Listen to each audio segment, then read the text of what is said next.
You know, there's a story that most people never hear about. It's not the kind of thing your pastor would preach on Sunday, or the kind of bedtime story anyone dares to tell their kids. And honestly, maybe that's because it's too dark, too disturbing, too dangerous.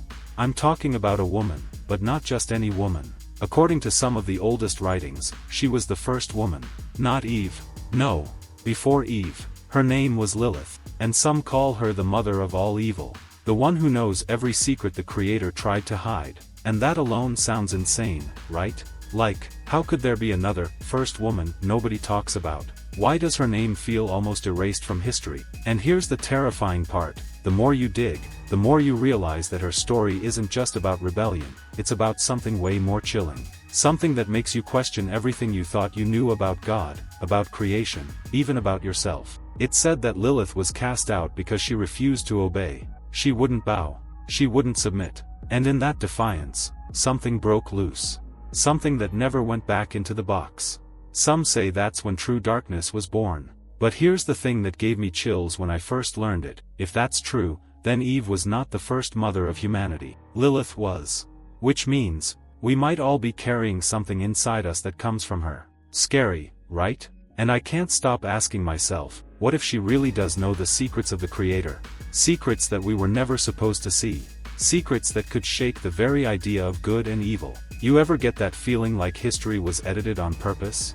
Like somebody carefully cut out the parts that would, well, terrify us? This is one of those parts. And I promise you, by the end of this video, you're going to see her not as a myth, not as a bedtime demon, but as something far more real, and far more dangerous. So let me take you there. To the beginning. To the moment when Lilith walked away from paradise. Because that's where everything changes.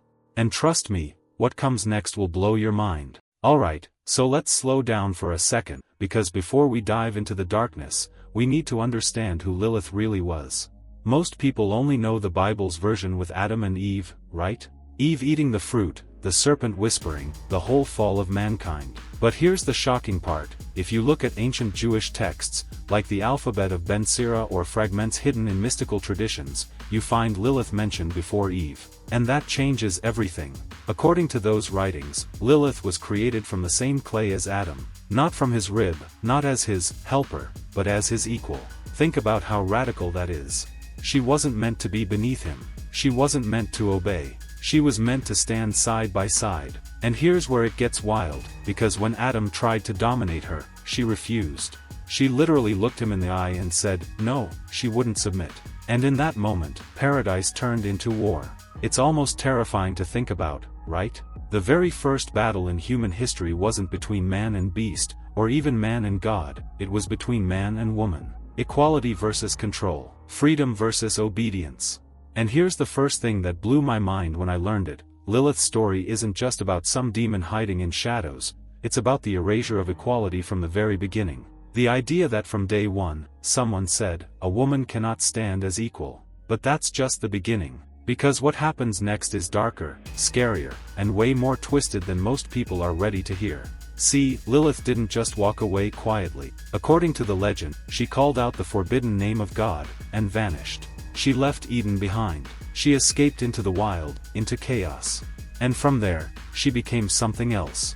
And if that's true, if she actually carried with her the knowledge of God's secret name, then we're not just talking about rebellion. We're talking about power. A kind of power that even angels feared. Chills, right? But trust me, this is only the tip of the iceberg. Because once you see what she became, and the way her shadow stretches through history, you'll never look at the idea of evil the same way again. So picture this with me for a second. Adam stays in Eden, Eve eventually arrives, and the story everyone knows unfolds. But meanwhile, Lilith is gone. She's out there, in the shadows, in the wild. And that's where the legend turns from uncomfortable to terrifying. Because according to the old stories, Lilith didn't just disappear. She transformed. She became something no longer fully human. Some say she turned into a winged demon, others say she became the mother of countless dark spirits. Either way, the idea is the same. She didn't lose her power when she left Eden, she amplified it. And honestly, that's what makes it so chilling. Think about it. If Eve represents innocence, the one who was deceived, Lilith represents defiance, the one who chose to walk away. Which is scarier to you, being tricked into sin, or choosing it, face to face, with full awareness. And here's where it gets even creepier. Many traditions describe Lilith as a predator of children and men. She's blamed for nightmares, infertility, even sudden deaths in the night. Whole rituals were created just to keep her away. Can you imagine? Families hanging amulets above a newborn's bed, whispering ancient prayers, all because they believed Lilith was out there, waiting to snatch their baby's breath. Horrible, right? But what if that's just symbolic? What if it's not about literal babies or monsters in the night, but about the idea that Lilith steals legacy, innocence, the very thing that continues creation? That flips the story upside down. Instead of being just some bedtime demon, she becomes the ultimate metaphor for rebellion against the divine order. And yet, here's the part that sends chills down my spine. If she really knew the hidden name of God, the one no angel dares to speak, then Lilith didn't just rebel. She carried away a secret that could unravel the Creator himself. That's insane to even think about, isn't it? Like, if one being holds the key to divine knowledge, doesn't that mean she could twist it, corrupt it, use it against creation itself? And maybe that's why her story feels so dangerous.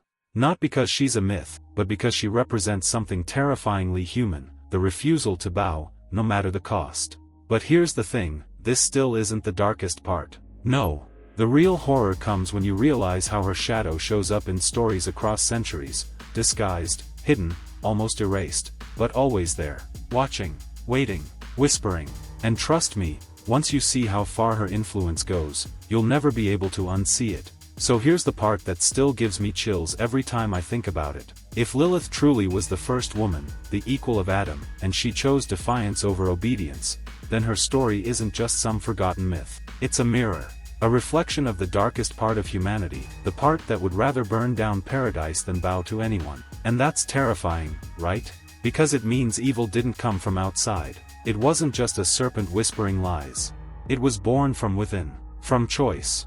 From pride. From the refusal to submit. That's why so many ancient traditions painted her as the ultimate enemy of life itself. A thief of children, a bringer of nightmares, a shadow that slips into your room when the lights go out. Horrible, isn't it? But maybe that's just how people tried to explain something they couldn't control. Something they couldn't erase.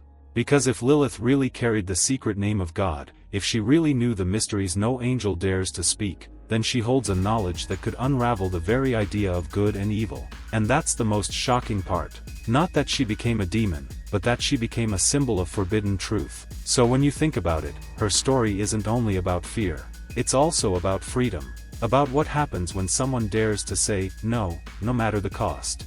And that's what makes her legacy so dangerous. You've just walked through one of the most chilling, overlooked stories in all of history. You've seen how Lilith challenges the official version, how she turned from Adam's equal into the mother of darkness, and how her shadow still lingers, even now. But here's the real question, what do you think? Is Lilith a monster? A symbol of rebellion? Or maybe, something even more? I'd love to hear your thoughts in the comments. And if this blew your mind, hit that like button, share it with someone who needs to hear this, and subscribe. Because trust me, this was just one of many hidden stories that will change the way you see the world. And if you're ready to go even deeper, check out the next video I've linked. It'll take you further into the mysteries that most people are too afraid to touch. Because remember, this was just the beginning.